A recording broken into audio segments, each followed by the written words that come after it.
said the joker to the thief, there's too much confusion. I can't get no relief. All along the watchtower,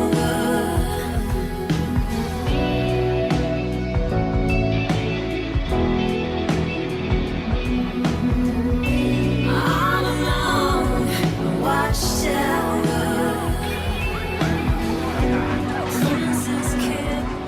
Hello and welcome to Chatz, a television podcast, Season 11, Part A, VanityChatz, the podcast where everyone is striving for what is worth having, a fun discussion, right?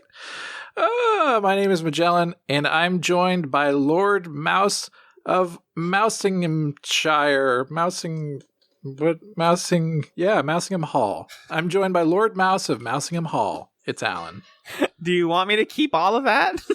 I'm keeping all of that. I did it clean so you could fix it in the edit. You know I'm not going to fix it in the edit. Oh, come on now. How's it going? How you doing, man? I'm doing well. I'm in my element this season, Magellan. I'm talking about period pieces again. That's wonderful. Well, I'm happy for you. Thank you. Someone else who's also in their element and is going to join us for this whole entire VanityChatz journey. She likes to drive her own horses, and she don't like to teach her own children. It's Oldasyouromens. Thank you for What's up, that lovely introduction. It's a pleasure to be here. Well, that's lovely. Is that true about you, that you like to drive your own horses but not teach your own children? I can't drive, and teaching is not my strong suit. Okay, so it's a neither nor situation. It's a neither nor situation. I can't drive. I gotcha. Well, I can't drive either. I don't have a driver's license, so I feel you. I'm with you there. Alan can drive, though. I'm Alan. Yeah, but you're not about to drive this part where I tell you what we watched this week. We watched the first 2 episodes of the Amazon original miniseries Vanity Fair. The first episode was called Miss Sharp in the Presence of the Enemy. The second is Miss Sharp Begins to Make Friends. First off, Miss Sharp in the Presence of the Enemy was written by Gwyneth Hughes, directed by James Strong. It originally aired on December 21st, 2018. Alan, what happened in episode 1 of Vanity Fair? Well, Magellan, my dearest diddle darling, in this episode... you snuck in a little. You snuck one in. That one's actually courtesy of Omens, who was like, please call Magellan. Thank you. In this episode, after losing her teaching job, orphan Becky Sharp convinces kindly school friend Amelia to take her in, and promptly sets about ensnaring Amelia's wealthy but oafish brother Joss. Wow. We're back. It's Pride and Prejudice Part 2. Just kidding. It's way different. Yeah. Yeah. So maybe we could sort of start there with a general discussion about the tone and attitude of the show. We did pilot the show over on our Patreon, and I think listeners will have reheard that pilot on the main feed, but we can rehash some of the things we talked about. Because, yeah, this is sort of like Pride and Prejudice, but you know, tonally, I think very different. Mm-hmm. And I'm curious if either of you could speak to that and to your own background with the show and that kind of stuff. Well, I really like that this is a satire of what Pride and Prejudice also kind of satirizes, but in many ways plays straight. We think about romance novels and like classics like Pride and Prejudice and Jane Eyre as sort of like very intensely romantic, idealized situations. And even though they themselves were exaggerated and satirical in their own right. And Thackeray is really the first person to sort of take this novel and be like, is this really what y'all want? Like, are you serious? Mm-hmm. And it's, or at least the most like popular variant of that. There were versions before him, and it was common to satirize, but he's the first person to really apply it to that subset of society. Right. This is, we're playing more in the realm of comedy satire, and it's always fascinating. Like, Magellan and I don't have a ton of experience with period pieces, which is partly why we recruited you to the cause here. But with my limited experience, I know that most of it either falls into like Regency fiction of like, this person wants to get married, but they're not rich enough, or, some sort of light satire of that, or like rich people drama. And I think where this story fits really nicely in that is it's aware of all of the different class distinctions, but it's not entirely defined by everybody's class or even their culture. We talked about this in the pilot, but I think it's fascinating that this series and this story takes place right after the Napoleonic War, where France's relationship and the French's relationship to the British is really tense and immediately puts a sort of cultural and a societal pressure on everybody beyond the usual. Like, if I don't have enough money, I'm not going to get married and I'm going to be sad. I think that alone makes it really dynamic and interesting. Because I know, like with Pride and Prejudice, we talked about there is a war happening and we can fit it historically where it belongs, but didn't feel like it was addressing the greater sort of state of England at the time. But I think Vanity Fair definitely is a little bit more concerned with like, how does this culture transfer over and how do we grow past this as people, while also doing that same like, marriage drama. Yeah, and I think, we'll get into this, but Vanity Fair's characters, as Omens was saying, they sort of are doing a similar thing to Pride and Prejudice's characters, but are definitely more cynical or more, what's the word? Some of them are more ignorant of what's going on. Some of them are a little more aware of what's going on and like kind of playing the game. And so I think it's, we're going to see that there's similar themes, but approached in a different way. So we can kind of start in on the first episode itself. And Alan, I know you had some thoughts on the framing device and the way that every episode is introduced. I'm wondering if you want to speak to that. Yeah. Well, first of all, something I didn't catch when discussing this first episode before was that the narrator, the guy who's supposed to be playing William Makepeace Thackeray, in the sort of like, he's in front of the carousel at the quote unquote Vanity Fair, and he's telling us what to expect this episode. He's played by Michael Palin, who's one of the main writers and actors of Monty Python. So realizing that actually really clicked into place. Like, we're doing British ass satire. People in England watching this immediately should be getting that. They know, like, okay, this is funny, this is weird, but this is going to make me think a little bit, which is Monty Python at its best accomplishes most of those things. But it also just feels like the blending of modern and 1800s culture and society and fashion and makeup and all of that works sometimes really well and sometimes really awkwardly. Coming right out of the gate with the sort of remake theme of All Along the Watchtower by Bob Dylan, you're like, okay, you guys are being a little bit cheeky. And so when they do another bit of like musical silliness in these first two episodes, I was like, I should have expected this. If the theme song of the show is All Along the Watchtower, then I should expect like weird anachronistic music choices. So I liked that a lot, and I made sure to pay attention when watching this this first episode again, for all the times that Becky stares at the camera, a la Fleabag or any other like self-aware TV character. And she does it at least like 3 or 4 times this first episode, and then kind of drops it in the second one. Or at least I didn't catch it as much. What were all the moments that she does that? Because I only saw one. I'm curious where there were like 2 or 3. They're pretty evenly spaced throughout the episode. One was at dinner, and then the next one in the second episode is when she's kind of about to flirt with Rawdon, and then again when she's with Matilda, I think. I believe that's correct, yeah. So I guess there are brief ones in the second episode, but they don't make a big deal out of it. Like, they are actually legitimately missable. But it is reminding you that, like, hey, she knows what's going on, and like getting when we eventually get to talk about the second episode, it's like we're not even grounded to one location in this series. Like, we're going places. She becomes a governess, and even that doesn't tie her down forever. And I really appreciate how much we're moving around and going to see different parts of London and different areas around it and all the different characters, even though it can feel kind of like hectic. But for a 7-episode miniseries, I think you gotta like move us around a lot more. So I like all that stuff about it up top a lot. Yeah, the switch in locations really keeps it from getting sort of staged set-wise, because everyone's always wearing the same clothing, and Becky, at the very least, is in the same costume for most of the first and half of the second episode. And it's not until Miss Matilda comes that she dons the stereotypical white dress of That was amazing. that period. Yeah, I was really worried that we were going to have to go back to Amelia's house too often, because when watching it in the pilot, I was like, oh, that's really cool how like all of the there's so many windows because they don't have lights. They just use candles, obviously. So there's a ton of windows, and the light mostly looks really natural. Mm-hmm.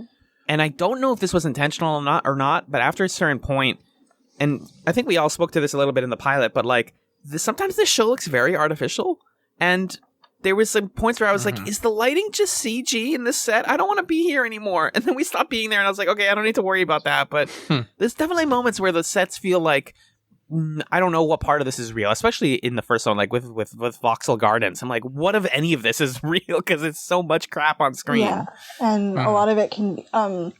I almost feel like a lot of that was practical, at least in the Vauxhall Pleasure Gardens set.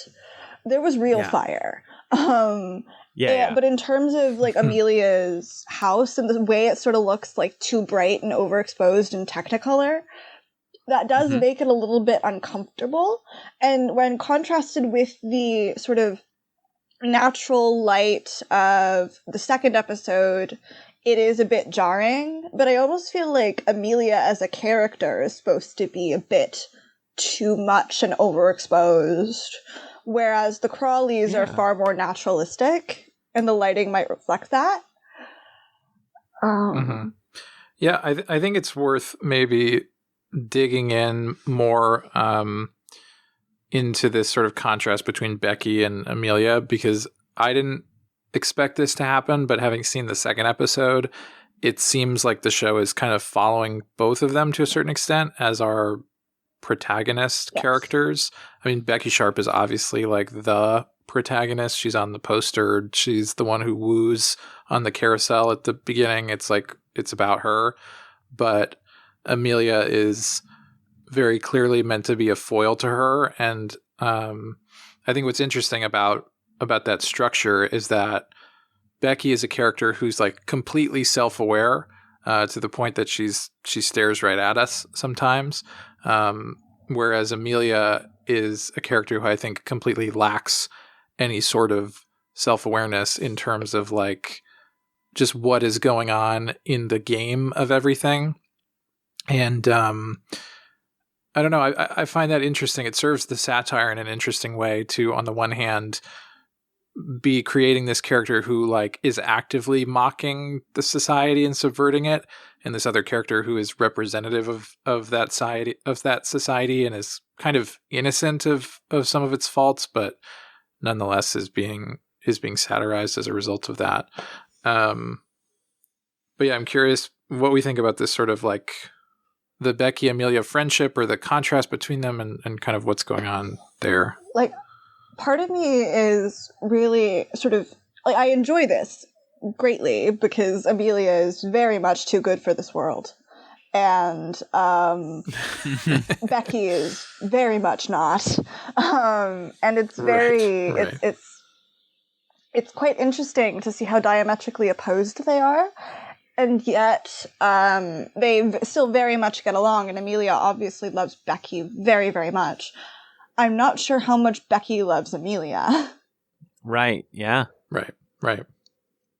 And I think that's just true. Like, Amelia is just a character who loves, and Becky is someone who doesn't. Yeah. Like, I highlighted a few exchanges between the two of them in the first episode that I think speaks a lot just to the complete difference in the way that they walk through and view the world, where so there are these two exchanges.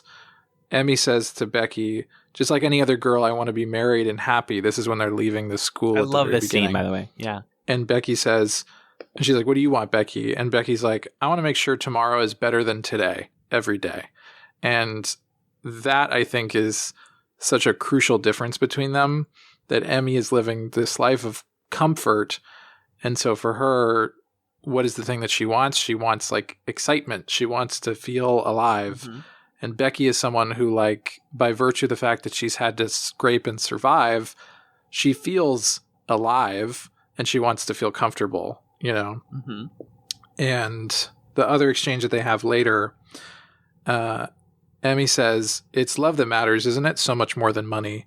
Becky says, "Depends on how much you start out with." And then Emmy says, "When you find the right man, ... Becky says, "He'll have lots of money or he won't be the right man." Just saying it out loud, like just saying what she means. I'm like, okay, there we go. We know what she feels. Marriage is an economic proposition, as Amy March in Little Women so carefully puts it. Yeah. Mm-hmm. And this book really, really reminds you of that. And Rebecca Sharp is keenly aware of that. And I think that exchange goes to show that people who have money don't necessarily think about it as a need. So here's the thing I find so fascinating about the two of them, and why I like Becky a lot, even though I think she's doing pretty heinous stuff a lot of the time. She's very manipulative and duplicitous. Is we know objectively that she doesn't have, like, her family's not with her. Her father and mother not with her. What exactly happened to both of them? We don't know exactly, because we're to understand that this narrator is unreliable and she's almost certainly lying about, like, the tragedy that befell them. Whereas Amelia, like, has a father who appreciates her and loves her, and, like, it comes from means, and so she doesn't need to, like, worry about, you know, desperately seeking the best man. She's like, well, I guess I found the right guy, and I guess I'm just gonna coast on this. So, you know, we get to watch that go badly in episode 2, but she seems like she's pretty much set. Whereas what's so appealing about Becky is that she's constantly on the back step. She doesn't have any support network. She doesn't have any financial means, and she will literally jump out of the scene to go somewhere else if it means that she has a higher chance. You watch her realize that Joss is not going to go on. She's begging him, like, please, for the love of God, propose to me while you're still drunk. Oh, God. Oh, my gosh. Olivia Cooke, by the way, who plays Becky, is incredible. I mean, she does such a good job of playing the duality of that character. Like that moment where she meets the Sedleys for the first time at the beginning when Amelia takes her home, and she sort of puts on the airs of this kind of like mock humility of, oh man, you let me into your house. Oh, thank you so much. And, you know, she's not completely false and she's not completely sincere. So you can sort of believe why the characters in the show, some of them take her at face value, and why other characters like George or Sam, who we can talk about, see her as a kind of parasitic social climber. I think Olivia Cooke just does a great job of showing both. And her relationship with Joss is confusing, I think, because of that. Because you have moments where she, you know, is like sitting with him and he's telling his fake stories about India, and she goes along with them and pretends that they're real, but really seems to have a genuine warmth with him. And then other moments, like when they're in the hot air balloon and Amelia and George kiss, and then she gives Joss this wide-eyed look of like, please fucking kiss me right now. Can you just please? And he puts his hand on her shoulder like, is this what I do? Yeah, right. I don't know how you could misinterpret that signal. Unless... She's literally like screaming with her eyes. It's really well done. Sorry, just briefly, I just remembered that what I know Olivia Cooke from, and I'm sad. She's the main like love interest in Ready Player One, which you hate to see it, and she did deserve better, and I'm glad she's on this show because that movie and her character in that movie, oof, ooh baby. I knew her from Me and Earl and the Dying Girl. Was she the Dying Girl? Yeah, she's the Dying Girl. Perfect. Yes. Love that. Sorry, Omens, you were saying. I forgot what I was going to say, but except me, the Earl and the Dying Girl. Sorry. It's a fantastic movie. It's awesome. It's really good. But we were talking about Joss and the sort of the tension, but also the fact that they are, like you were saying before the podcast, a surprisingly good fit for each other. Like he's literally weaving a tale. Like he's playing with string in his fingers as he's telling her about this trip to India, and he does the Usual Suspects thing where he like looks at a picture of an elephant behind her and he's like, and then there was an elephant, and she's like, yeah, and then you fought it, and he's like, yeah, I did. And that ability to lie with each other, that like is sort of a chaotic version of what improv is really romantic and like some of the most sincere romance we get in the show, and it's two people lying. And because I think what's interesting about them is they both know how it's supposed to go. Yes. Right? Yes. Like Joss is this character who has spent a lot of time understanding the things that are expected of him as a man, as the, firstborn of his family and all that stuff. He understands what it's supposed to be like to fall for someone and all that. It's just never happened for him before. When he's talking to George, he's like, yeah, it's kind of like when that one girl had a crush on me. And he's like, that was 10 years ago, dude. What are you talking about? Joss is 30. And he Joss has is money. 30. He could have attracted, Yeah. and essentially, like, as I said before the podcast, and as we have here, he's gay. We're just gonna, like Yes, he's gay. he's He's 30 and he hasn't married. He's gay. And they talk about him being like not repulsed, but they basically say like he seems like afraid of women. And you're like, huh, interesting. Mm-hmm. Yeah. And so their relationship is, he gets it. He gets like, okay, this is what it was supposed to be like if I were into girls, basically. And Becky is helping him out. I mean, it is like improv because she's yes-anding him like, yeah, come on. I know what it's supposed to be like too. Let's just both play the parts and both of us will like get society off of our back and we can be buddies. We can like eat curry together and go on walks and stuff. And it'll be awesome.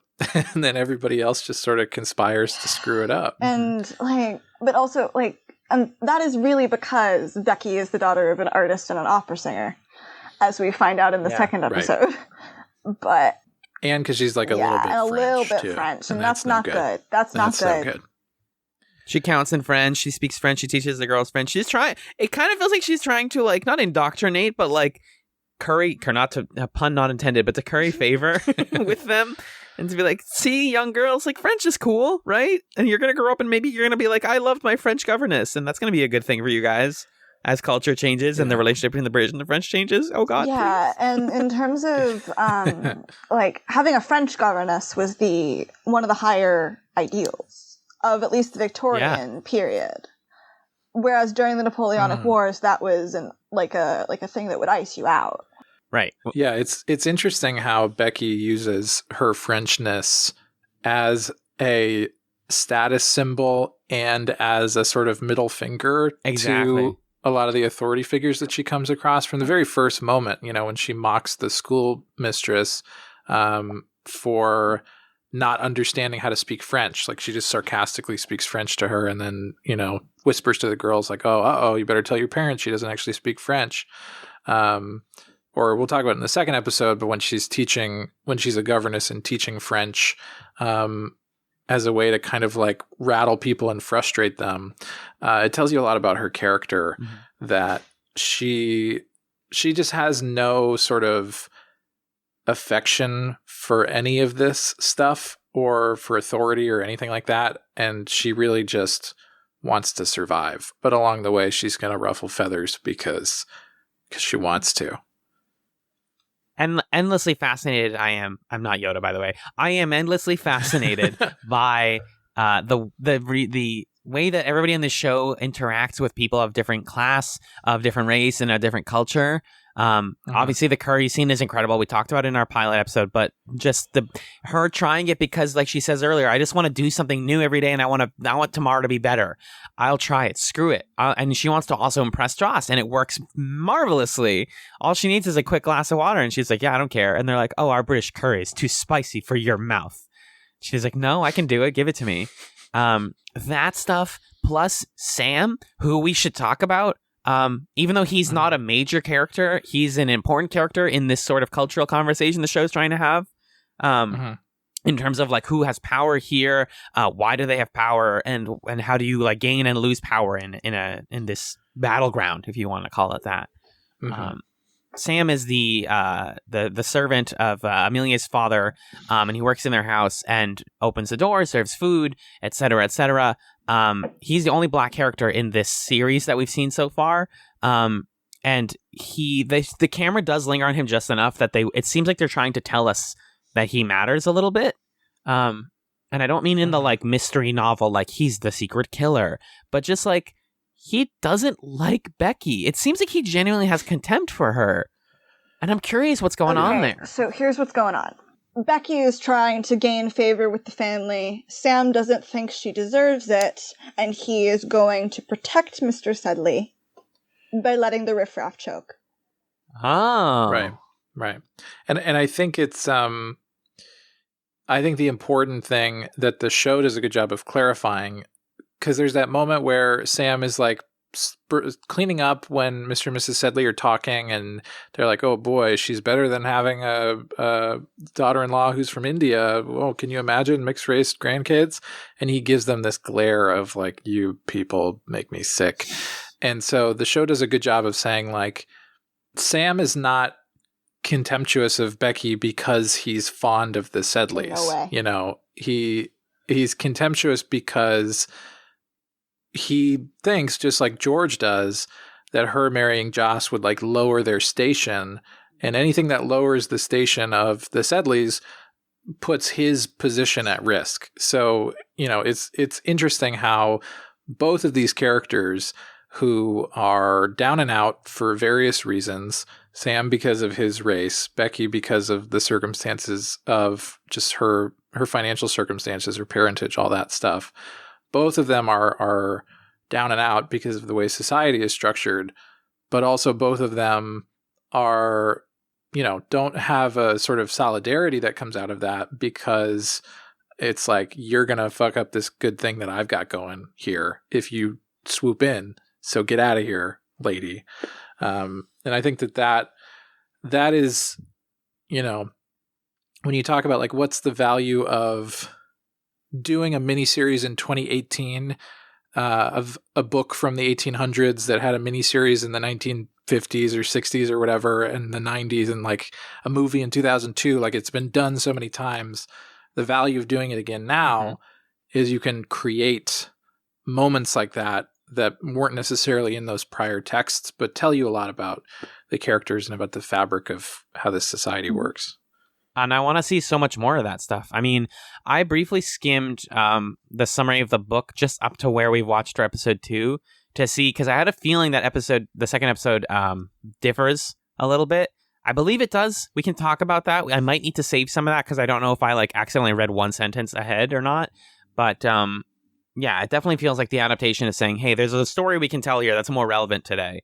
And that does include Sam, and that does include XYZ, more of the cultural stuff. I want to also shout out the guy playing George. Once again, another George in the British military who sucks. It keeps happening. George Wickham did it. He ruined my life. And now it's freaking George Osborne. It has to be another trash man. The music literally has to tell us when he walks into Amelia's house, like he's turning and being like, "Oh my God, I missed you, Emmy," and whatever. And then Becky's like, "Oh, I guess he's not your brother," because he's like hugging you and getting all kissy. And then he's like, "Oh, you're talking about that gross, like French girl, right?" And then he looks at Becky, and the music is like, dun dun dun dun. Like, this guy sucks. Capital S. Done. Not complicated at all. Not like complex the way that Sam and Becky and Amelia are. Just he sucks. There's nothing redeemable about him. And I know the plot of the novel, and George Osborne has some spicy stuff in store for him. And not just curry. Of his own creation, so not curry. Oh, I like that. Yeah, he sucks. He sucks so much. Although Dobbin also sucks real bad. Dobbin sucks in a distinct different way, potentially. Yes. If what you've told me is true, that he might be awful, then I believe you. Right now, he's just Johnny Flynn being wholesome and cute and quiet and meek. Because I don't trust, like in the especially like in episode 1, he's lovely and adorable. Mm-hmm. Episode 2, it's changes a little bit. And you this is our different perspective. Nobody should like inherently trust like nice guys like Dobbin aren't very often are not actually nice, right? The guy who's like, "Oh, I guess I'm just so tall," and like I didn't beat up that guy. He was just really weak. Like he's so humble in that weird way that you could totally read as manipulative and two-faced. Whereas at least George is like obviously a shitbag. Yeah. It's like, or excuse me, like a George bad is guy. a fuckboy. Yeah. And Dobbin Yeah, that's what he is is. something He's else 100% a entirely. fuckboy. Yeah. Yeah, Dobbin's a nice boy. Nice guy. I don't know what the word is for Some that. people but call that a he's soft boy. Soft boy, sure. I don't know that I love that term, Yeah. but yeah. And I think what's interesting about Dobbin, I'm curious to see more of him because the first episode really wants you to feel bad for him. Yes. He carries the coach when they go through Vauxhall Gardens, and they're like, "Take the coach." George is like, "Buy the tickets." Okay. Yeah. What the fuck? Which sucks. But the show's really not subtle about characterizing the people in it with camera movements and music. Yeah. Because when George brings Dobbin to talk to Amelia, he's like, "Oh yeah, remember me? You were like a kid and I was a little older." And she's like, "I don't remember you. I'm sorry." And then she goes to like sit down and you look at him and it cuts to her in slow motion and the music swells and it cuts to him even closer and cuts back to her. And in my first set of notes when I watched this for the first time, I don't think I'd looked at that shot. So I'm like, what's the deal with Dobbin? Is he like in love with Amelia or something? And the second time I paid attention to that shot and I was like, this show is really being very obvious by the fact that Dobbin loves Amelia. And we'll get in the second episode too, but they're definitely setting him up to be like, he is the one you're supposed to feel sorry for, and George is such a jerk. He doesn't appreciate her the way that Dobbin could. But I'm sure that's going to sour somehow. It's going to sour like a bowl of rack punch. Before we teleport ourselves to Vauxhall Pleasure Gardens, I do want to briefly shout out the composer of this series, Isabel Waller-Bridge, sister of Phoebe Waller-Bridge, the creator and star of the TV show Fleabag, which Omens you've watched. Mm-hmm. And you mentioned that there are quite a few connections in this series to that one. Can you speak to a couple of those? Sean Clifford, who is the actress who plays Martha Crowley. Sean Clifford is the straight man to Fleabag's sort of sexy messiness. Ooh, I like and so in episode 2, Sean Clifford again kind of inhabits that role. As I was telling Alan earlier, it's a post Fleabag world, and we're living in it. And this show, honestly, to me, just feels like the people that did Fleabag were like, okay, let's make a period drama now, because Fleabag is the exact same kind of nasty, messy. Mm-hmm. Right, and it's got the looking in the camera stuff, and yeah. Kind of, yeah. And the way she moves is also very Fleabag.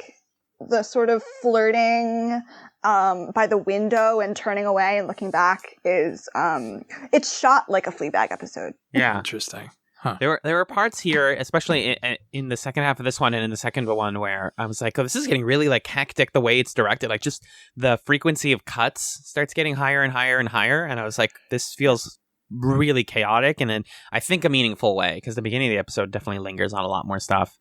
But I think overall the show doesn't dwell on any shots for too long. Like there's no, it's not very flashy with the like long takes or like lovingly sitting in a corner of a room while two people flirt. It's like, no, we got so many characters and we have so many dynamics to that play here, especially in part 2, that like we don't have time to like give you any long takes of anyone. You just have to know what's going on pretty quickly, which I appreciate. I think it's good when a show like respects your time like that, and that this episode stays under like 45 minutes. I think that's always a plus to me when a show can respect your time and be paced well. Yeah, Fleabag runs an hour because it was British TV, and usually BBC doesn't have commercials. Yeah. I think this one might have it might. I think it was either BBC One or Channel 4, and I know Channel 4 has commercials. Well, I know this been cut down for that. This was in the US, marketed as an Amazon Prime original, but it may have aired in the UK on one of those. Okay. I think it aired in the UK on BBC One, which means no commercials, which means they just decided to keep it snappy, and it works. It's great. So we have all of our dynamics here at play, and we sort of the set piece of the episode is the Vauxhall Pleasure Gardens, which is very similar to the like titular Vanity Fair of just excess and exoticism and people dancing and eating, and there's flames and there's a monkey for some reason.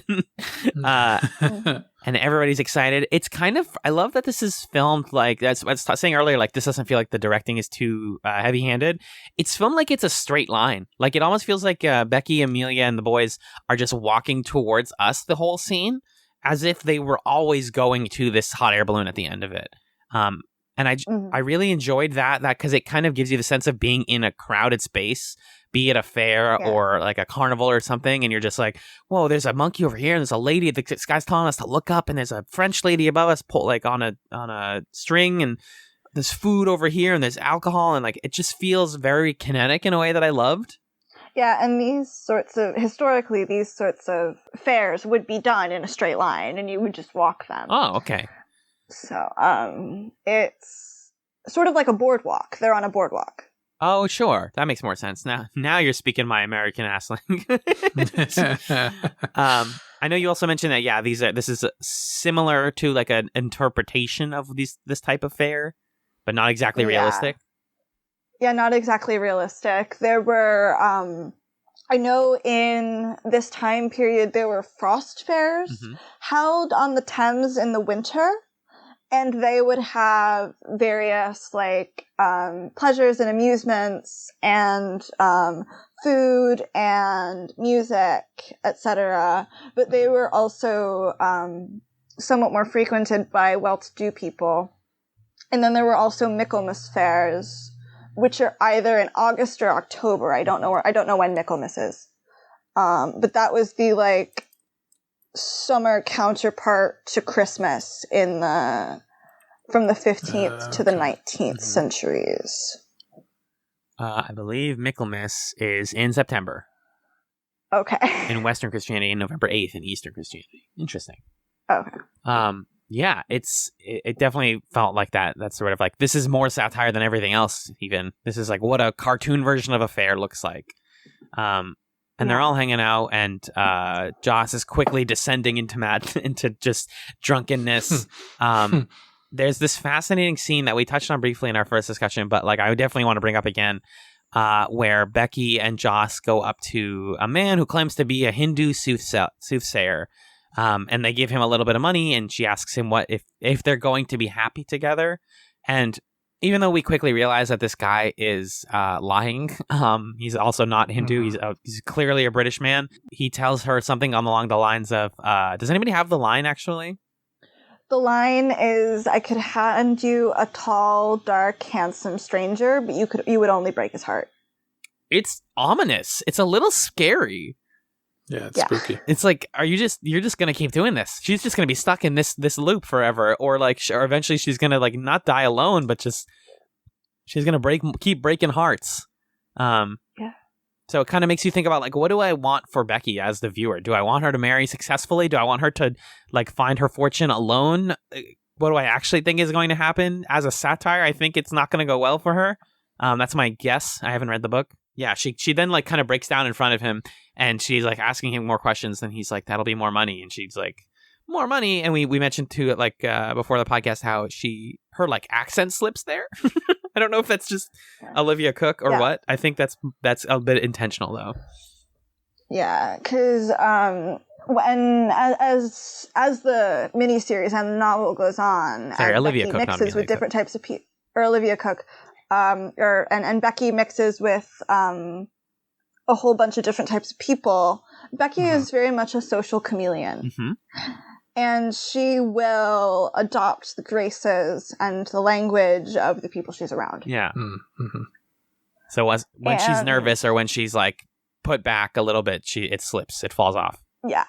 But yeah, and that again comes into play, the dissonance between like the act that she puts on and how she actually is and what her natural way is very becomes very important in the later half of the miniseries and the novel, I think.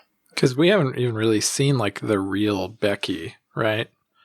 I don't think we've seen a fully mask off, she's herself moment. We really haven't. There's a moment in episode 2 that feels mask off, but not for her. It's involving her, but it's not her explicitly. I'm referring to the wig scene, but we'll get there. Oh, yeah. Where I was like, oh, people are being real for a minute here. Okay, all right. But yeah, so this scene basically concludes with Joss making a fool of himself, keeps on ordering bad beverages, he's so drunk, everyone wants him to leave, and he's finally about to drunkenly propose to Becky, and then he's interrupted by George punching someone out because the crowd is getting involved in their personal drama, and they're like, this sucks, everyone's being annoying, we're leaving, and then they drag him out, and Joss is sent to the military barracks, or whatever they're called. The Horse Guards Parade is where that's a real place, by the way, in London, to basically sleep off his hangover. And they're like, all right, that's enough for this. And he wakes up the next day, and George and the other handsome gentleman are there. Mm-hmm. What's my favorite guy's name again? Dobbin, thank you. George and Dobbin are there, and he's like, I was gonna marry Becky, I love her. And he's like, he basically, this is where George goes, he gets to be fully mask off and say, like, I don't want my my sister-in-law to be of low birth like her. Like, don't even bother marrying her. Yeah. She's not worth your time. And he's like, but I love her. And he's like, you don't know anything about love, which is really screwed up. It just feels like Joss is not in control of his life. And it feels like he's kind of being like guided along by other people who tell him what to feel and what to think. And that's why you get moments of him like drunkenly lashing out and being depressed and angry that he doesn't get the like romance novel story that he wanted so badly. Yeah, well, and I think it's not even that he wants a romance. I think he just wants to like fulfill the expectations that people have for him. And when he's like, okay, here, I can do it. Look, this is going to work out. Now, all of a sudden, there are like additional rules and considerations, and you feel his frustration where he's like, "Come on, George, just." And Dobbin too is like, "George, just let him do it, man. I mean, what other options does this guy have?" So I'm curious to see if we see Joss again. We didn't in the second episode, but yeah, I don't know what's gonna become of him at this point. Yeah, Dobbin is absolutely fascinating to me because as I said earlier, like as soon as I see a nice guy, I'm like, okay, what's your deal? That's us, yeah. Right. And it was and like with the way George is, like at least it's like, okay, this man is obviously a threat to Becky and her wants. But with Dobbin, it's a little bit less clear what his relationship to Becky is, but he does have one. And we are kind of watching it develop through other people, his opinion of her. Mm-hmm.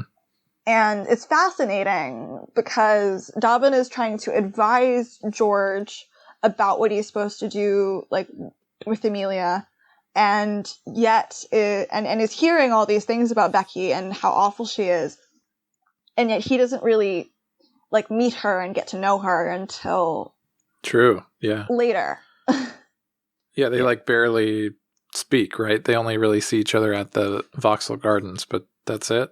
Is that true? Yeah, that's it. I mean, there's even a point you talk about Dobbin being like the clues being there. I think in that scene where he's talking to where Dobbin and Joss and George are together. He basically Joss looks up to Dobbin. He's like, "There's nobody else for me, right?" And he's like, and then Dobbin just goes, "I know, there's nobody else for you." Like he's right, yeah. The weird honesty and the fact that he's like a little harsh. These are weird friends to have. These are not the kind of friends that I want to have. I mean, like the honesty I appreciate, but the sort of like maybe this was it for you, but like you're 30 and your life is kind of in shambles is suspicious. Bummer. Yeah, it is a bummer. It's a big bummer.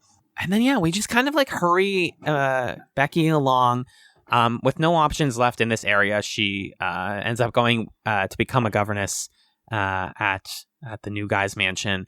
They do that great play where he drives the carriage. I didn't catch this the first time, but when she first gets in the carriage and she's like, "Carriage man, you can go." And he's like, "All right, ma'am." And she pauses and looks at him. I think that was the show keying us in that like we should know who this or we should pay attention to who this carriage driver is. Yeah, they were like, okay, this is a little weird, just so you know. Yeah. And then, boom, it's her new boss. Because he likes to drive his own horses, but he doesn't like to teach his own kids. He knows. He's just self-aware from minute one. And she's in this like this house that's kind of falling apart. Like the curtains are falling off of the runners. She's in the room. I love right away we get the characterization of this guy and how he's like, oh, this is my my dead wife. This was her favorite room. And she died in it. And Becky's like, wait, really? He's like, no, I love saying that to people. They get so scared. I wrote in my notes that he's kind of the ghost of his own mansion. Like he lives there. People live there. People have left and come and gone and whatever. And he's still like, no, but I like people. I'm going to scare people here. I'm going to have fun. It's interesting to see the characters in this show who care about social airs and graces and the characters who just don't at all. Right. And we'll talk about that more in the second episode, but he really has no manners whatsoever. There's like nothing that he holds sacred. I think he's a really funny character. Mm-hmm. Yeah. And he's like, the thing that kind of freaked me out though, especially like I was actually genuinely scared by that scene. And I'm like, okay, is this man like, you think he's gonna like come in and try and rape her or something, or something. Right. She bolts the door, and then it's like, oh, this guy's just weird and funny. Okay, but also that weird, like Mr. Pitt Crawley MP being Sir Pitt Crawley MP being the way he is gives Becky the freedom to do what she does in this space. Yeah, right. This weird guy in his mansion doesn't really care about like his wife or his kids. He just is kind of done with all of it. So I can come in here, swoop in and play my game. It's kind of a lucky break for Becky, right? Because she was imagining a much worse situation as a governess. But it turns out of all the places where she could be a governess, this is like the most oddball, lax environment possible. Right. And then she drops a photo. And who's in the photo exactly? Who's it supposed to be? It's a drawing of Sir Pitt and his younger brother. Okay, we meet later in episode 2. Who we meet later in episode 2. And a gentleman walks up and picks it up. I actually thought this was George on my first viewing. It's not. It's a guy that we meet in episode 2. So that's where we leave off. The game is afoot. It's time for Vanity Fair. I loved this episode. I thought it was very exciting. And I'm excited to talk about the second one with you two. Yeah. Do we have any stray notes on this first one, folks? Nope, not for me. Anyone else? No, I don't think so. Brilliant. Well, folks, let's take ourselves a brief musical break. And when we come back, we will be discussing Miss Sharp Begins to Make Friends.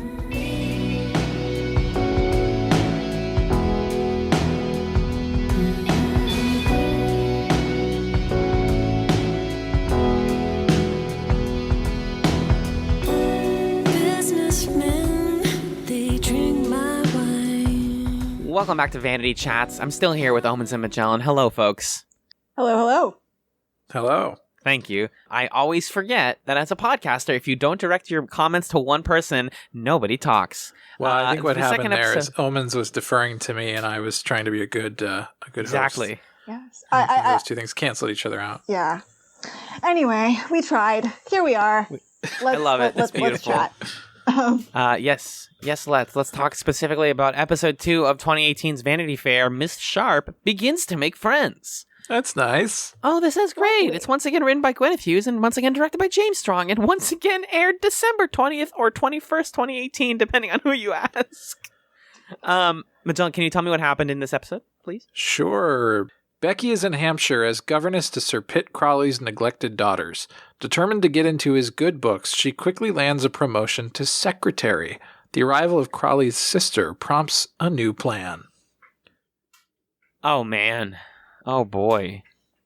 So we should probably start by talking about all the friends that Miss Sharp is making, right? Because there are a lot of new friends in this episode. I did not expect... I mean... in the first episode, when you meet all these characters, you meet Emmy and you meet George and you meet Joss and Dob, and you're like, okay, this is the crew. And then the end of the episode goes, nope, Becky's leaving here and not going to hang out with them anymore. And then in the second episode, I was like, okay, so she's going to be in this like lonely house with this old guy and his kid or kids. And then They the show's unleashed like, no. the period piece characters. Yeah, let me bring in like 10 new characters for you to meet real quick. And we still have this old plot line and our old friends to keep up with. Yeah, those aren't gone. We're not forgetting Right. about them. And here's so everyone now. the cast just balloons in the second episode. So I think we can start by just kind of saying, you know, pretty much every character you saw in the first episode you see again, except for Joss, who is a mystery man. He was sent off to faraway military world. Right, faraway military Cheltenham. world. Stop listening. But let's talk about all these new people we meet and all the various different ways in which they suck. I think that would be nice. So we met Sir Pitt Crawley, the head of the house, in the first episode, and who, you know, we thought, like Omen said at first, that maybe he's a creepy guy. It turns out he's just really strange, and he continues to be strange, and we'll talk more about him. And then Becky's working with his youngest daughters, the daughters of him and his second wife, named Violet and Rose. And I believe Rose is the like older, bookish, nerdy one, the sort of Hermione Granger type. Uh-huh. And Rose likes to chase animals and stuff. Or no, Violet, likes to chase animals and stuff. She's a weird little feral child, but I love her so much. Yeah, she's awesome. Those kids are actually cool. They don't suck. Mm-hmm. And Rose is very feral in her own right as well. Right. In that she absolutely loves her older brother and understands that, or can read Miss Sharp's mind, essentially. Mm-hmm. She's just a strange seer, as most 9-year-olds are. Right. Then we've got some older sons who are the sons of Sir Pitt Crawley and his first wife, who has passed away. So the oldest son, I didn't catch him, but you both assured me that he is also named Pitt Crawley, and he's set to inherit everything. He's not characterized too much in this episode. The second son is Butte, and he's a reverend, and he's married to Martha, who really is not fond of Becky. And then the third son is Rawdon, who is fond of Becky, is a bit of a player, perhaps, likes to smoke a cigar, and tries the whole episode to kiss Becky to little avail. And then later on, Sir Pitt Crawley's sister Matilda shows up, and she really messes everything up, Lady Catherine de Bourgh style. And yeah, that's the squad. I think that's everybody, right? Yeah. And then there's also the various servants of their house, but they don't have names or really very big plots in this. Yeah, not much attention is paid to those folks. And in terms of the way Miss Sharp is introduced to the family and to the girls in general, I found that kind of endearing, but also kind of strange. In the end of last episode, we see her drop the drawing of Sirs Butte and Rawdon Crawley in front of Rawdon, because Rawdon's the one in the uniform. And it is sort of played as like a very flirtatious moment. And then right after that, these two little twerps come traipsing into the room and start complaining about each other. And I don't have siblings, so this is a sibling thing that I'm just not here, that I just don't understand. But it's and they're just ill-behaved and unpleasant. Well, definitely one of them being like, hi. The other one's like, I'm just doing my own thing, and I'm in my child's brain. And the other one's like, Miss Becky, blah blah blah blah blah. Can you teach us now? Can you resume our lessons? Like, just being the kind of kiss ass in that way is definitely a sibling thing that I've like experienced, and because I've been that person before, I think some of that is very on point. And they're like, they're in this tiny like corner of a library, and she's like, yep, this is the school. Like, you think of a governess who is like a person who's hired to teach someone's kids privately, and you imagine like a school setup, right? And it's like, no, this is just a library with like 2-3 desks. Try teaching. Good luck. Yeah, you don't have a lesson plan. That's just the schoolroom as it was known. Yeah, And, yeah. and it was a room in one's house and not necessarily a place that you would go. Unless you were poor, in which case. Right. But And Becky here shows her facility with just charming anybody and everybody in that sort of chameleon way that you were talking about, Omens, where she sees that the girls are not bought into her yet. And she's like, okay, what's the one thing I can do to immediately win them over? And so she starts jokingly taking attendance and like checking imaginary boxes off on her hand. And it just, I don't know. The whole scene is very cute, and it's also really efficient in saying like, okay, we want to have all these scenes later where Becky is like hanging out with the girls and they like her and they're sort of, hanging off of her arms and stuff. So how do we get them to love her immediately? We do this like almost manic pixie dream girl moment of like, oh, and Lord Mouse of Mousing Mouse is here as well. Okay. Great. Sounds good. So I thought that scene was really sweet. Yeah, she's teaching them both a little bit of French. She's counting to them in French. She plays hide and seek with them later. I mentioned earlier, but I appreciate that she's not forgetting her like bit of French heritage and not afraid to like impart it upon the youth and be like, see, it's not that weird. Like French is just another language. You guys can learn it. And it was expected to teach kids French at the time for, if you're a governess. So I really liked her a lot. I've been enjoying Becky Sharp as a character this whole time, but even here once again, I was like, oh, you're so charming. I'm so charmed. a lot of what I kind of want to point out as well, though, is she's playing hide and seek with them, but she's not really playing hide and seek with them. Right. Yeah, it's the worst game of hide and seek I've ever seen. She's just like following them, looking through her fingers, and neither of them are trying to hide. Yeah, because they don't know how to play, and she's not really using it for that purpose. She just wants them out of her sight for a little bit. Yeah, she's not a particularly good teacher, right? Like she's not really as a teacher, tell me in... what you think. Oh, she's horrible at it. I mean, because she has no interest in teaching them. She's the teacher who like wheels in the TV and pops in a movie, basically. That's her approach. I watched Finding Nemo 4 times in middle school, and I loved it. Okay, that's insane. That is horrible. Anyway, yeah, but she is playing a bad game of hide and seek later when she's now a secretary and she's playing some kind of a board game with the dad. She's playing backgammon, or she's playing on a backgammon board. I don't know if it's backgammon. Sure. And Butte is like, aren't you supposed to be teaching the kids? And she's like, yeah, one of them's over there reading a book and the other one's outside. I don't know. Whatever. And she's reading, she says it's a bit of French literature, and it's not, it's like, it's lewd literature. It's like a naked body on there. Mm-hmm. Oh, that's funny. I was like, whoa. It's also not, the IMDb trivia says this is obviously not French. And I was like, I think it's like smut or something. I don't know what it is. I also thought it was kind of ominous, going back to the hide and seek thing for a second, when Rose and Violet run up to Rawdon, who's watching them play, and he's like, what are you doing? Oh, I'm playing hide and seek. And he's like, that's my favorite game. It's like, who are you, dude? Why'd you say that? Who is this guy who's like, hide and seek? Yes, my favorite game. He was sort of like, how grown-ups like will put on airs for children. Oh yeah. That's what's happening. The adult who pretends that he cares more than everyone else about the child's interest, but just like kind of parrots it. It's like, oh, it's hide and seek. I love that. Are you good at it? And it's like, what?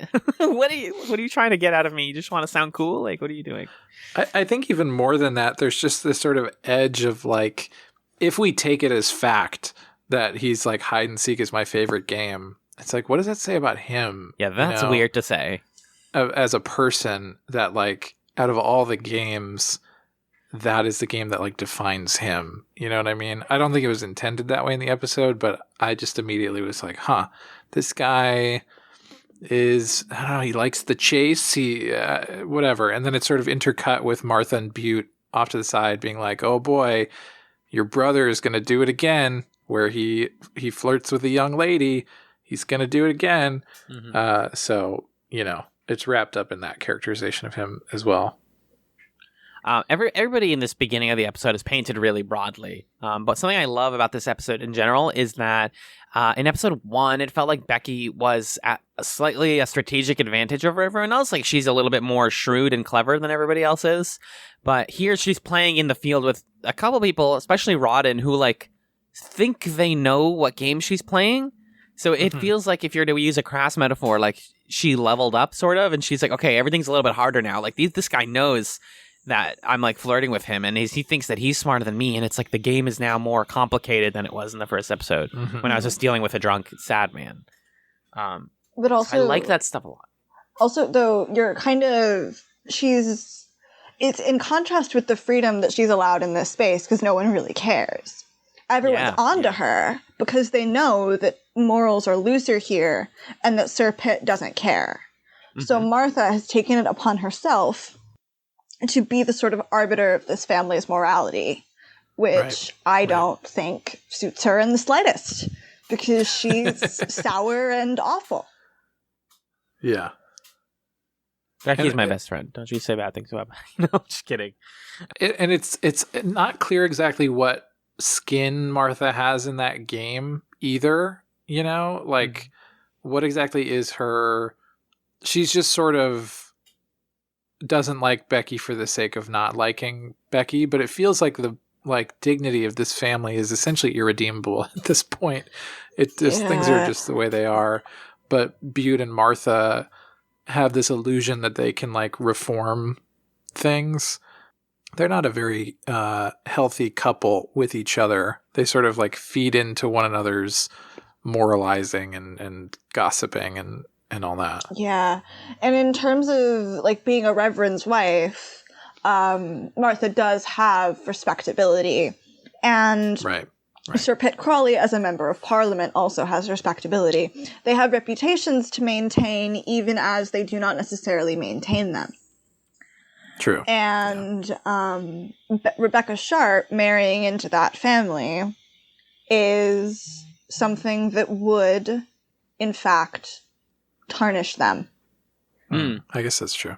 It's abundantly clear that they have issues too, and that maybe those two, specifically Butte and Martha, are not on the up and up, because they're introduced in these like stunning black outfits, and I was like, are they Team Rocket? Are they like supposed to be like the comedic relief, like evil characters? And they sort of kind of are, but it's more complex. They're supposed to be pious. Yeah. It's the same thing as when the I'm forgetting his name, but the priest character, Mr. Collins, walks in with his big hat and his black outfit, and you're like, oh, this guy's religious. I understand now. Like, it just keys you in very quickly. Yeah. Religious and evil. Right. There is something, I think, ironically sinister though about the religious attire also happening to be all black, and you're like, oh, it stands out on purpose. Mm-hmm. And thankfully, like I haven't spoken about costuming yet. Oh man, which I really feel like I should have earlier. But Becky is, again, going with the social chameleon role. Becky has changed clothes. She was wearing this gray split front gown with a blue petticoat underneath. And now she is wearing your stereotypical Austen white afternoon dress with like a blue shawl. Yeah. And Amelia has switched in this episode. Last time she was wearing pink to sort of like emphasize her diametrical opposition to Becky. She has now moved to blue and purple as her fortunes have declined. And in terms of Becky and the other characters, Becky and Martha at the very least are in this episode white and black, completely diametrically opposed. Yeah. They're making it abundantly clear. And I try to pay attention to the fashion stuff and what it says about the class, but I'm always more thinking about color theory. And definitely I wrote in my notes, when we finally cut back to Amelia, it feels like somebody like turned the contrast to -500. They're like, this is bleak and black and sad, and you shouldn't be happy looking at any of these characters. Yeah. Right. It's like Becky brought color to their lives, and now she's gone, and now they're like, well, everything sucks here. Our lives are falling apart. money brings color to their lives, right? Like that's Right. what's happening with Amelia. I mean, we should devote some time just to talk about that story, since it's kind of exists in its own pocket of this episode. But we were talking before the show before we started recording about how the first episode presents you with this contrast between Amelia and Becky, where Amelia has it all, basically. And so she has the luxury to sort of hope for love and be innocent and not be cynical the way that Becky is. But then as her fortunes turn and her father's business starts to go sour, she is finding herself without options. And she isn't even fully aware of that yet. Like, she doesn't really become aware of that until the very end of the episode, that, you know, because she's lived this life of comfort, she's actually never claimed that life for herself. Whereas Becky is in a tumultuous situation, but she is constantly scheming and making plans and making moves and has agency in that respect. So yeah, I'm curious what you all thought about the like Amelia, George, Mr. Sedley, that sort of half of the world in this episode. Oh, poor Amelia. Right. So good. So at the whims of the patriarchy. Becky Sharp has agency, but that agency comes with a price. It comes with, like, grueling poverty and people not trusting her wherever she goes. True. And right. Amelia is loved and trusted and respectable, and yet her father is in control of her entire life, and if he messes up at all, she's screwed. And that's the plight of Mr. Bennett in Pride and Prejudice as well. Right. True. He's made some bad business decisions. He's sort of seen as like this bumbling fool of a character who is quite wise when he wants to be. But he made some bad financial decisions. He has 5 daughters to support. That is his burden. And in terms of Mr. Sedley's burden, that is supporting Amelia and making sure that he has enough in his business ventures to make sure that she can marry well. Mm-hmm. Whereas Mr. Bennett does not, like, shoulder his burden in the way he should. Mr. Sedley does, and Amelia is still screwed. Right, and obviously the comparisons don't stop there, because all of the families and all of the patriarchs of these different families are, you know, in it for success for their own family, right? Because George's father talks to him privately, and the whole reason that he doesn't approve of the marriage to Amelia is that her father is a stockbroker, and he says his money is other people's money. He doesn't have claim to his own money, which is exactly that was the issue with, like, George Wickham in Pride and Prejudice, was that a lot of that money was illegitimate, and so there's like this cultural sort of looking down your nose at people who deal in stocks at the time, and somewhat still today, not to the point where I wouldn't marry someone because their money's in stocks, but definitely that feeling of like, this isn't real money, and what constitutes real money is a pretty conservative point of view that can, like, literally shake families and marriages. So I thought that connection was really interesting, that, like, people are still worried about stocks. Yeah, and I think the other thing that is, you know, heartbreaking about the Amelia story, if we're continuing to contrast with, or compare and contrast with Pride and Prejudice, is in Pride and Prejudice, you know, we're invested in Lizzie and we're invested in Jane and their attachments to Darcy and to, Bingley. And there is that sort of brief time where Darcy convinces Bingley, like, oh, you shouldn't go about with Jane, she's of a lower station or whatever. But really, Darcy and Bingley always speak in terms of love, which I think makes them unusual characters. Like, Darcy really convinces Bingley not to be with Jane because he convinces Bingley that Jane doesn't have feelings for him. Whereas in this, George does not care about feelings at all. And his dad successfully convinces him, like, don't have this relationship with Amelia anymore. Their family station is beneath ours. And I think that Vanity Fair does a good job of showing you, like, you know, the characters in Pride and Prejudice were, to a certain extent, they were satirizing that society. To a certain extent, they were creatures of that society. But also to a certain extent, they're like idealized versions of what that society could be. And I think, you know, George's character is much more realistic, this kind of like calculating, I'll marry Amelia because I like her well enough and her family is rich enough. Oh, they're not rich enough anymore. All right, well, sorry, you're kicking you out on the curb. Yeah. And you're banned from our house. Yeah, and George and Becky are doing the exact same type of calculation from two very different perspectives. Becky is sort of the same of like, well, if he doesn't have enough money, he won't be the right man.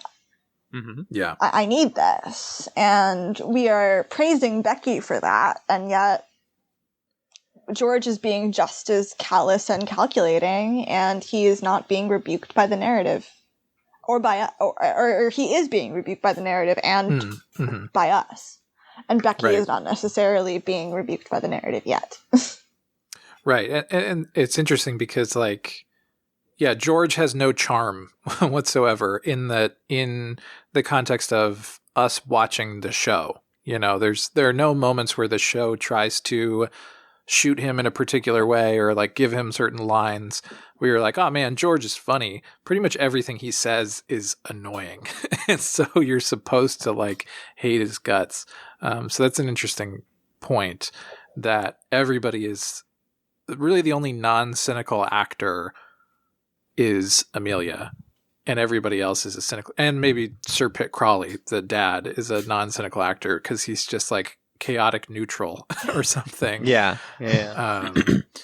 But yeah. But the Amelia stuff does kind of sit in the background as they are literally barred from re-entering George's family's estate. And her father like has a legitimate breakdown, and it's very sad and well performed. I am curious where this goes, because it kind of reminds you that like Vanity Fair isn't just the Becky Sharp story. Like it really is the Becky and Amelia like crossing paths diagonally and up and down, you know, throughout their young lives. Mm-hmm. Which I love. I think that's really great, because the Becky story, while really engaging and fun, can only really go like a couple of ways. Like she either ends up impoverished or finds somebody amongst all of this cavalcade of weirdos. But back at the mansion, back at the Crawley estate, there's a third way it can go.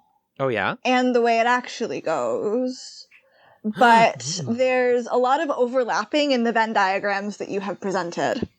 Okay. And it's a lot of, like, basically every situation we have seen presented to us happens in some form. I gotcha. And we just kind of have to ride it. It's riding it out with Becky time, essentially. Right. But she is still teaching the girls, and they're actually reading Pilgrim's Progress, and they're reading the Vanity Fair passage that the book is named after, which was pretty fun. For a second, I was like, wait, are they doing a meta thing? Are they reading Vanity Fair? And then Becky Sharp said, and she's like, no, that part's not important. Crawley continues to be obnoxious, and Rawdon is our sort of connecting thread between the two plots. And he's the one that kind of goes back and forth. And then we finally get introduced to the legendary, the incredible Matilda Crawley, who is a crusty, angry, quote-unquote radical auntie in a British period piece, which means that she is better than everyone else around her. She likes Rawdon a lot. She's happy with him. She kind of has him like her little lackey throughout a lot of these scenes. And she immediately gravitates towards Becky and her talents and her uniqueness and her personality. And her tenderness, which I thought was really, really fascinating. She's listening to Becky play the piano and really enjoying it, and it's a whole scene. I like that it's cut off by one of the Crawley guys going up to a servant and being like, bang the gong for dinner! Like, I really wish I had a dinner gong in my house. I think that would be just fantastic. You can find antique ones on Etsy. They're like $2K. It's not. It's an investment, shall we say? Yeah. However, you skipped the bit beforehand where Sir Pitt Crawley is like, "Ah, fuck, my sister's coming," And everyone, put my hair on. Everyone's scrambling. Everyone scrambles. Martha faints. Apparently, somehow, I don't know why. She's not even wearing stays that are laced tight. Mm-hmm. Is it then later when Becky's with the girls that she's like pretending she's doing pratfalls to like what? I don't understand what was going on there. She was like showing them how to fall. She's teaching them to curtsy. Yeah, she's teaching them to curtsy, and they're just falling over. And sort of in order to be ladies, to please Lady Matilda, and it does when they perform. It does. Lady Matilda's like, who taught you guys how to curtsy so on? They're like, Miss Becky. Yeah. Miss Becky Sharp. Okay, that makes sense. It's like, is she teaching them how to like make fun of Martha for falling? Because that's so weird. She would do it, but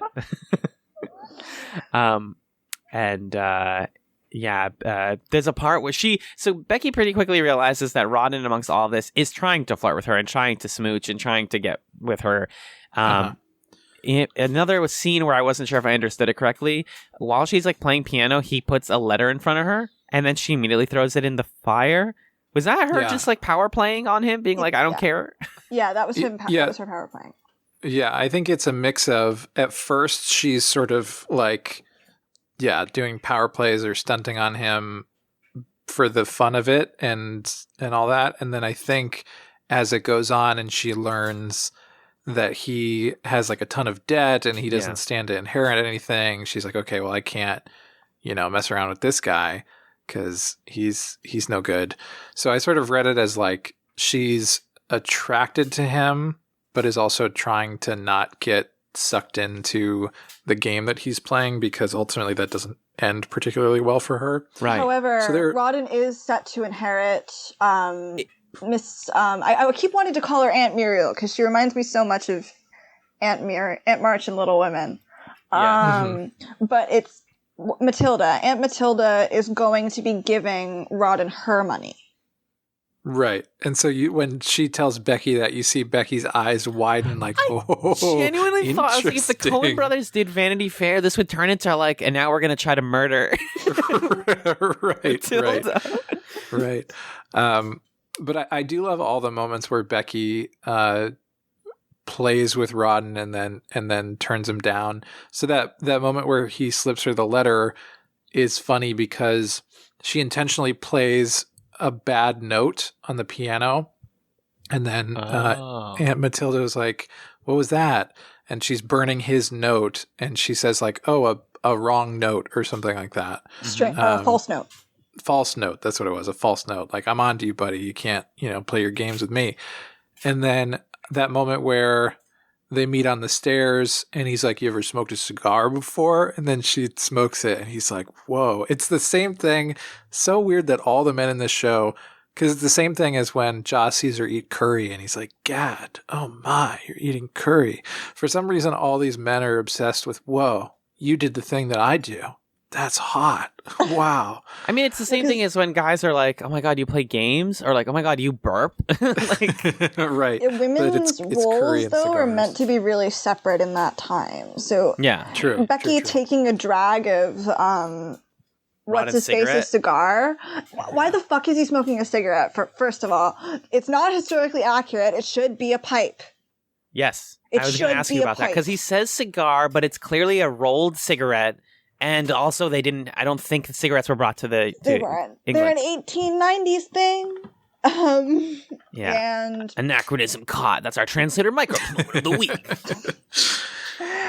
But she does this fun little duck after she smokes the cigar, and then he goes in for the kiss, and she does this like little duck under his arms. It's great. Go ahead. And then the sort of final moment of her dodging him is when he tries to kiss her outside of the party. Yeah. And she almost does, but then she hears the music stop and she's like, oh, okay. It sounds like an opportunity for me to go get involved in whatever that is. So see ya, dude. Mm-hmm. Yeah. Yeah. All those scenes are really great. All of her like weird false chemistry. She keeps having false chemistry with guys. I found the connection, folks. Because her thing with Rodden is like, yeah, there's flirting going on, and maybe they could make this work, but like, they both have ulterior motives, so this once again feels really odd and not good for her. And I really enjoyed all that stuff and her like dodging the kiss here and there. And he seems like the only character so far who has most accurately seen who she is and been interested in that. Mhm. And so like he sort of sees her as another like, oh, you're clever, you're shady, just like me, but she just ends up out clevering him. Yeah. So I think that, you know, it's a more genuine chemistry than what she had with Joss. Mm-hmm. But she is still like, you know, she has the mask on and she knows what's going to get him to do certain things. There's another moment here that felt like in another franchise or in another like hands of another director or writer, they could do something weird with this where, you know, at the party, everyone's freaking out. The music stops because Lady Matilda is like feeling unwell. And she's like fainting or not feeling good. And she is looking for Becky, who comes in and whispers to her or later she says, sometimes I feel like my entire family is trying to kill me off, which is ostensibly true. Yeah. And then Becky just hits her with, what if you survived and sought your revenge? And I was like, the alt history of the like revenge fantasy with like Becky and Matilda would be so sick. It would be. And I love Aunt Matilda so much. But I believe Aunt Matilda was feeling rather dyspeptic because mutton was known to cause dyspepsia. Mm-hmm. And I almost feel like essentially what the mutton and turnips dinner is saying is Mr. Pitt likes to make people suffer on purpose. He does do a whole thing about like, yeah, we brought mutton and turnips or whatever. And he's like, everyone's got mutton and turnips. And it's like, no, you did this on purpose. And the moment where he's like, I killed that sheep myself and tries to get people to smell his hands. Big dad energy, honestly. That's like Huge straight dad out of energy. Fleabag, though. Yeah. But that to me felt really modern, actually. But Yeah, that felt super modern, yeah. But in terms of the, like, just general, like, Serpent Crowley embodies nasty bitch energy, and I love him. Like, better than a lot of characters do. Because he just doesn't care. He doesn't care in the same way that, like, Lizzie's dad, Mr. Bennett, didn't care, but, like, you see him more. And you have to watch him, like, not give a crap. And it's a little more nihilistic, I think, Yes. too. Yes. He's like, I don't care because fuck the world. And Mr. Bennett is very much, I don't care because I am a person of different. I am lazy and that's too much work. Yeah. I can love people and I can secure their futures. I cannot do both. Yeah, exactly. This is a moment I referred to in our part 1 discussion, but when Becky goes up to Matilda's bedroom, she says, may I remove your front? And I was like, what? And she goes in front of the camera and she pulls off the front half of Lady Matilda's, like, I guess that's a wig. Yeah, the false front. Yeah, the false front. And it's so like it's intimate. It's legitimately like, oh, so tender. Yeah, it's tender. She sees through her. And both of them have this feeling that, like, oh, this person is seeing through me more than everyone else is. Especially Matilda, who's like, okay, this person now trusts me, and I'm comfortable with her handling me and my realist self more than anyone else. This is the moment where she decides that she's going to be her nurse. Mm-hmm. It's Matilda's the only person that Becky feels bad for deceiving. Yeah, because at the very end, when that's the parallel scene when she goes off to be Matilda's personal nurse or whatever it is that's going on there. Mm-hmm. She's like, I have to tell you, I have to admit to you that my dad was an artist and my mom was an opera dancer. I'm so sorry. She like blurts it out. It's great. Yeah, it's like the only moment where she's been like, I have to come clean about something. Yeah. And Matilda just laughs. Because she's like, wow, an opera singer, nice. Yeah, because she says earlier in the episode that one of her favorite things is when a really rich woman runs off with a poor man or something like that. She just loves drama. It's pretty charming. So hungry for. She just loves the tea so much. Exactly. Becky has found a kinship in her in that they both really love drama, and that Aunt Matilda just doesn't care where anybody comes from, and. You've always had that you know that person that you absolutely just cannot lie to. Yeah. That is that situation, I believe. at least with them. And it's good that Becky has a person that she absolutely cannot lie to, because it would eat her up too much. Yeah.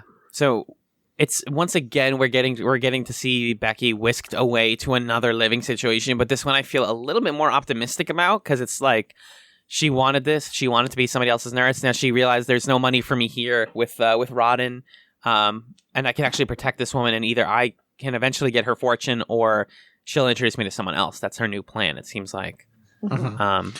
It's kind of cool to see the gears turning in Becky's head throughout the episode as she's playing all the angles, because she plays Matilda a little bit. She's playing Rodden, and she's also kind of playing Sir Pitt Crawley too, where she's like, "Oh, I'll be your secretary and like make you more money, and also I'll dance with you and let you flirt with me."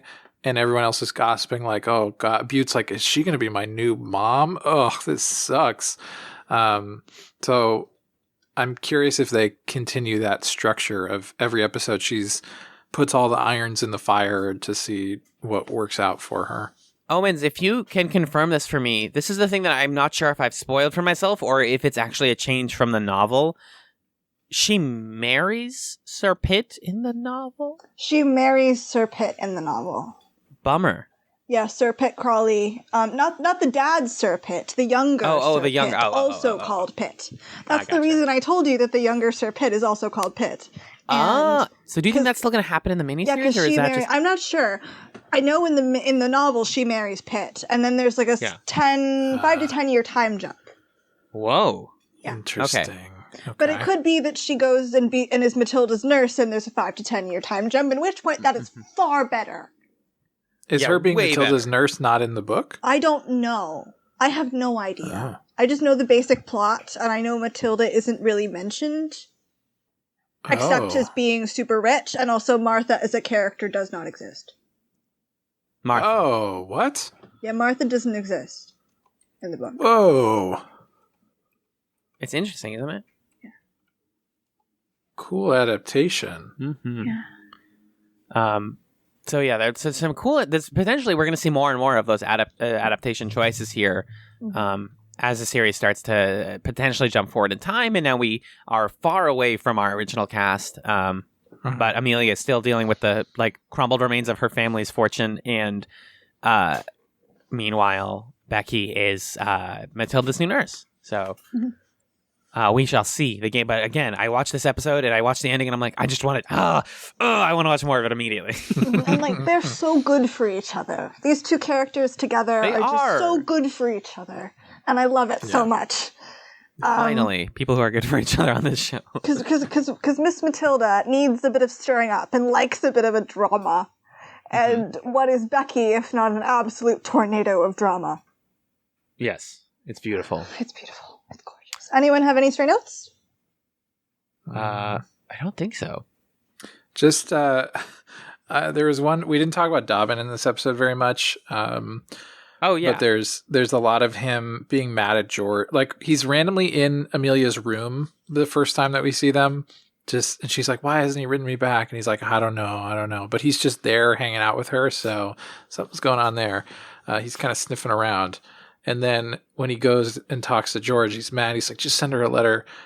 And I love George's response to Dobbin. She sent me so many letters. Yeah, he's like, oh, she sent me hundreds of letters. And then he says, where's the line? And here I am feeling bad because I didn't text my girlfriend today. Oh, yeah. And in response, George says, I'm very fond of Amelia. I adore her and that sort of thing. It's such a good line. When you know the words, but you don't know what they mean.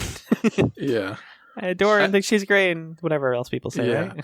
I'm also curious to see what comes of the fact that we see they draw a little connection between Rodden and George. They know each other and Rodden is better than him at billiards or whatever. Mm-hmm. So they're kind of tying up and making the world a little bit smaller, which I didn't expect, but was cool. So I'm curious if they kind of continue. It seems like, these characters are going to continue to matter from episode to episode. So I'm just interested to see how that plays out, especially over if we jump in time and all that.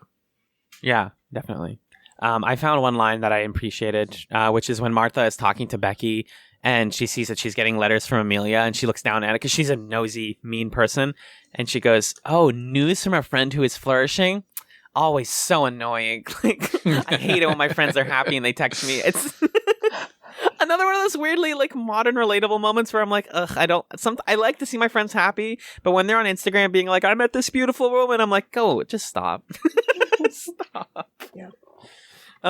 Martha's good. I hope we get to see a little bit more Martha, actually. Mm-hmm.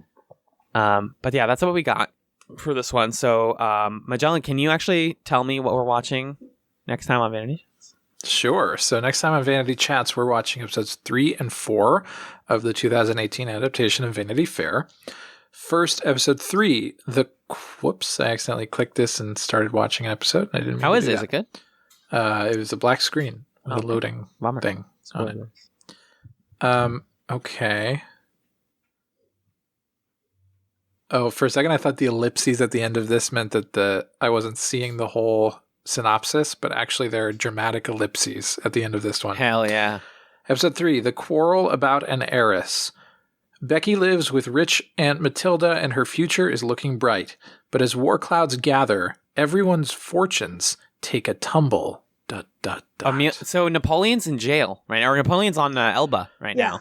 And he's gonna escape Oh. Elba. He's gonna run away on a boat. Okay. And then episode 4, in which Becky joins her regiment. Is that right? Yeah. Okay. Joins her regiment. Oh, it's Is it her? Her. It's okay. Oh, we found an Amazon typo. Yeah, Moderators. Episode 4, in which Becky joins her regiment. On the eve of the battle, Becky makes a triumphant entrance into high society and finds a new use for old friends. A new use for old friends is so iconic. Whoa. It's wonderful. Such All right, beautiful well, that's language. going to be exciting. Indeed. So I think we can take it to the plug zone then, Magellan. Let's do it. If you would, where is my plug zone notes? How dare you hide my plug zone notes? Do you want me to do it? Yes, I found them, but Okay. you go ahead. Please do it. Cool. So if you'd like to get in touch with the show, you can do so in a couple different ways. You can email us at chatspod@gmail.com. You can follow us on Twitter, twitter.com/chatspod. You can also DM us over on Twitter if you'd like to do that. If you want to join a community of fellow listeners watching through old Chatz seasons as well as talking about the new seasons, you can go on to reddit.com/r/chatspod. You can also join a community of your fellow listeners by subscribing to the Patreon, where all patrons get access to our Chatz Discord server. It's been really fun over there, popping off. You can also check out our website at chatspod.com, where you can find information about previous seasons and it just, information and stuff. So lots of different ways to get in touch with us on the internet. And if you'd like to support the show, you can do so by sharing it, by rating us on your podcast platform of choice, or you can do so by giving us some cash over on Patreon. Like I just said, folks who support at $1 and up get access to our Discord server. At $3 and up, you get access to 3 bonus episodes per month. And at $5, you just are very supportive and nice, and we appreciate that. But that's what we've got on that front. We like to end the show not necessarily with personal plugs, but with chatsums, little recommendations for all of you to enjoy between next week, or between now and next week. So I'm curious, Omens, maybe if you could tell us where to find you, and then also if you have a chatsum for us. Okay, I am at Oldasyouromens on Twitter. That account is private. You can send me a request and I will probably follow you. And let you follow me. And otherwise, I don't really have any other location where you can find me on the internet. That's probably a good idea. The sorts of the chatsum that I have for this week, if not the first episode of Fleabag, which, as the show proves, you should probably watch. I've been really enjoying the Ben Folds song Dr. Yang recently in the entire Way to Normal album. That's old, it's not new, but it's something I enjoy, and that's been coming up in my music phases recently. Nice. Ben Folds is great. Alan, what about you? I actually am also recommending a song. I wanted to recommend a whole album, but I just discovered this guy literally today. He's a rapper by the name of Serengeti, just like the geographical place. And he has this incredible song from like '06 that I had never heard of, and it's like finding a archaeological site. And the song is called Dennehy, named after the actor Brian Dennehy. Basically, Serengeti is rapping in the song Dennehy about Chicago, and it's just chock full of Chicago inside jokes. And I should listen to this then. Absolutely, you should. It's really funny I'm a and fun. Midwesterner. It's funny without being a comedy song. Like, it's just like this refrain of like favorite actor Dennehy. Like, just he's saying that over and over again because Brian Dennehy was a actor who did a lot of plays and musicals in the city of Chicago. And it's just really fun. And I love this idea of like understanding a city from a song that people associate with that particular city. Because here in Boston, we really have like the Dropkick Murphys and not a lot else. And we have like indie stuff, obviously. I'm not here to say that there are no musicians coming out of Boston, but Boston music. Y'all have Amanda fucking Palmer. That's true. That is true. But Chicago has brought us so many wonderful rappers and hip hop artists and musicians in general. But this was just one that I was like, oh, I've never heard of this, and it's so catchy and fun, and it's like completely full wall to wall with like obscure Chicago references. But I thought it was really a fun find. And if people haven't checked out Serengeti's Dennehy or his work in general, definitely give it a shot. Nice. Megan, what do you got for me? So I've been watching a lot of a particular TV show lately. And I don't know. I think people have probably formed their opinions about this show. It's Always Sunny in Philadelphia. I've been watching a lot of it, and I'm sure at this point you formed your opinion about that show. I think there's some really genius stuff in it. I think there's some really rough stuff in it, and so it's definitely a mixed bag. But I've gotten a lot of enjoyment out of it, and I think just also, it being this kind of like, I've been thinking a lot about it being this like handmade show, basically, that's written by the people who act in it and all that stuff, and it's been going on for a million years. And just watching it from that context, I think has been really inspiring.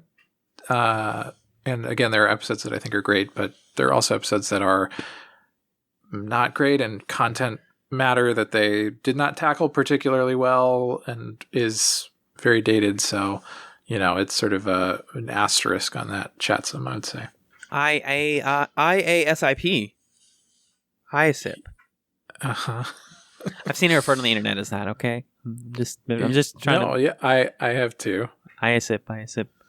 I'm a big fan of Always Sunny, or I have been. I haven't watched recent ones, and I haven't watched the whole series, but there was a while there where it was like the main show on my DVR when I used it when I had a DVR. Uh-huh. And I was watching a lot of it. Yeah, what a throwback. That was like 2012 for me. Anyway, folks, that's what we got. Thank you so much for listening to the show. Thank you to Omens and to Alan for being my diddle darlings, which every time I say that seems weirder to say. Anyway, this has been VanityChatz. Stay sharp. Like Becky should. Stay sharp like Becky.